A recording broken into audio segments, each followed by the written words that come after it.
Shadow of the Orient is an action platformer with beat-em-up style combat that previously released on both Steam and mobile devices, and now it's available on Nintendo Switch. There are 3 acts in the adventure mode that each house 5 levels and then a boss fight. The story is told in the intro scene, but the basic premise is rescue the kidnapped children of the Orient and then defeat the Dark Lord. There are 2 total difficulties, there's easy and hard. Honestly, easy is not easy at all because of all the issues this game has, which we'll get into later. There's also 2 modes, the aforementioned adventure mode, and then a speedrun mode, with exclusive levels you'll unlock as you play, but they are insanely difficult, thanks to issues with the controls, again, that we'll get into a bit later. There's also an in-game shop where you can buy weapons and upgrades from using your different currency types. For the platforming aspects of the game, you have a double jump and can wall cling Ninja Gaiden style.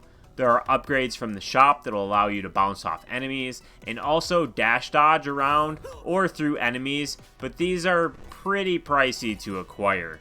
The combat is beat 'em up style with a bunch of different ranged and melee weapons, but you'll rarely see me with a melee weapon since they're stupidly expensive to buy in the in-game shop.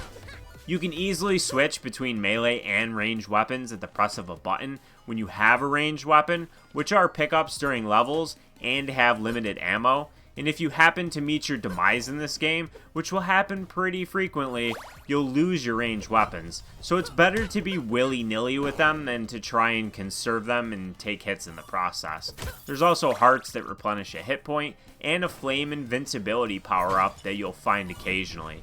The bulk of your game time will be spent working your way through levels, which harbor lots of secrets in the form of the kidnapped children, and also locked chests, which require a matching colored key to acquire their contents.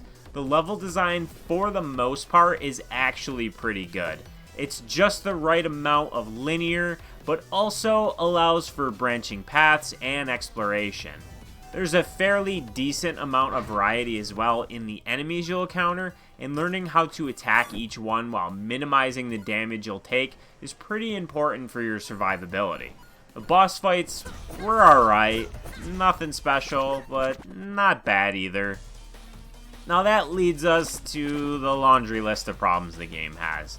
The first batch are things that need to absolutely be resolved in a patch for anyone to be able to enjoy themselves with this game.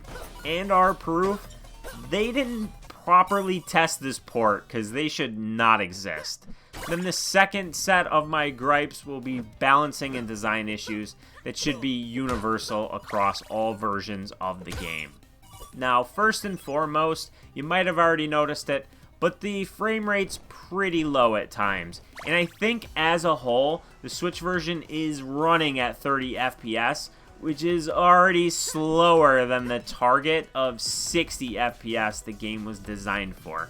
I might be wrong on that because I don't have a way to measure the frame rate, but trust me, if it is 60, it feels very sluggish and slow and definitely feels more like 30. Next is my biggest issue with the game, and this is compounded by my previous complaint about the frame rate, is that there is very noticeable input latency in the controls. Now, you've probably noticed again, there are times where I'm getting hit in instances where it probably looks like I'm just bad at the game, but trust me when I tell you, it's the input latency on the controls. It makes it so hard to accurately move and attack and do what you want in a game that requires both precision and fast reactions. It's incredibly frustrating. Then the third thing here is there are soft lock bugs throughout the game. I encountered this probably 3 or 4 times. It's the same bug type, but it occurs in different areas of the game. Now, there are levers that you pull that open locked gates. In a couple times, pulling one of these levers to unlock a gate soft locked the game. How was this not caught? This is something that you're supposed to do. It opens gates and enables you to save the kidnapped children. This isn't like something weird and wacky that I did that broke the game. This is a fundamental aspect of the game, and it soft locks the game, and you have to basically kick yourself back to the home menu and then load it back up and restart from your previous checkpoint. This means that currently on this version that's here day one, you can't complete this game in terms of the overall completion.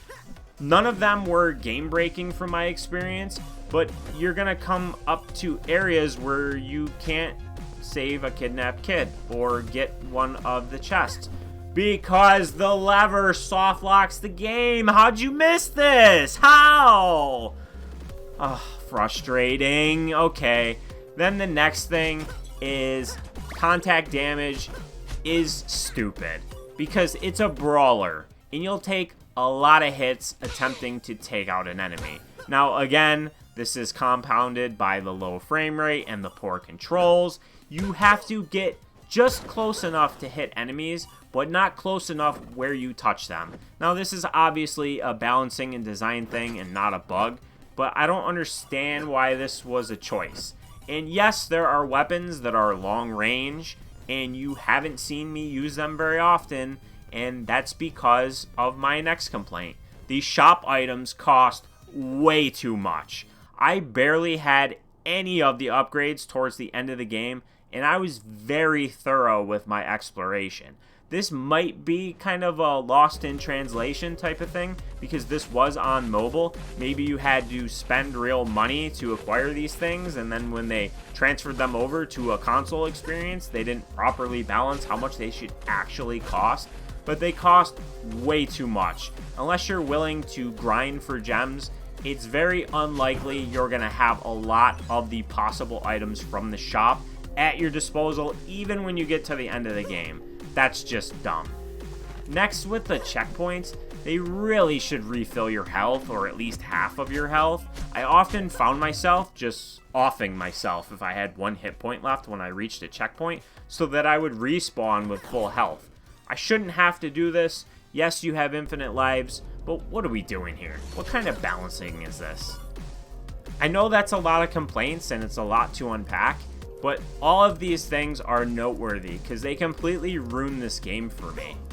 I honestly tried so hard to enjoy this game. I really had to force myself to keep playing it for this review, which is a sign that it's not a good time. If you're really itching to play this game, do not play the Switch version. And I've got to say, in all honesty, it's the biggest piece of dog shit.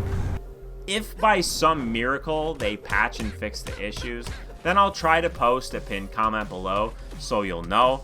But otherwise, yeah, just stay away from this one.